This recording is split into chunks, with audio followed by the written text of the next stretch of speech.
ડભોઈ સરિતા ફાટક પાસે railway overbridge ઉપર કોન્ટ્રાક્ટર દ્વારા બેદરકાર કામગીરી।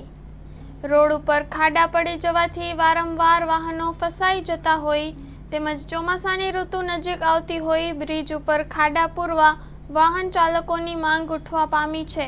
ડભોઈ સરિતા રેલવે ફાટક ખાતે એક બાજુના ઓવરબ્રિજ માર્ગ પર ઠેર ઠેર ખાડા પડી ગયા છે।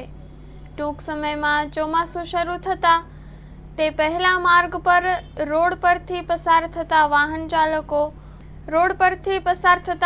ચાલકો પરેશાન થયા છે।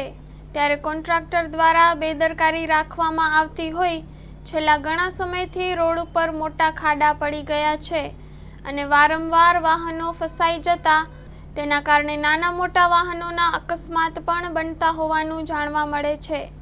આ માર્ગ પર 24 કલાક વાહનોની અવરજવર રહેતી હોય છે ત્યારે માર્ગ પર ખાડા પડી જવાથી વાહન ચાલકો માટે અકસ્માત સર્જાય એવી સ્થિતિ નિર્માણ પામી રહી છે। ત્યારે ચોમાસા પહેલા બ્રિજ ઉપર રોડના ખાડા પૂરવા વાહન ચાલકોની માંગ ઉઠવા પામી છે। Story report by Lalbhai Bhathiyara, Dabhoi.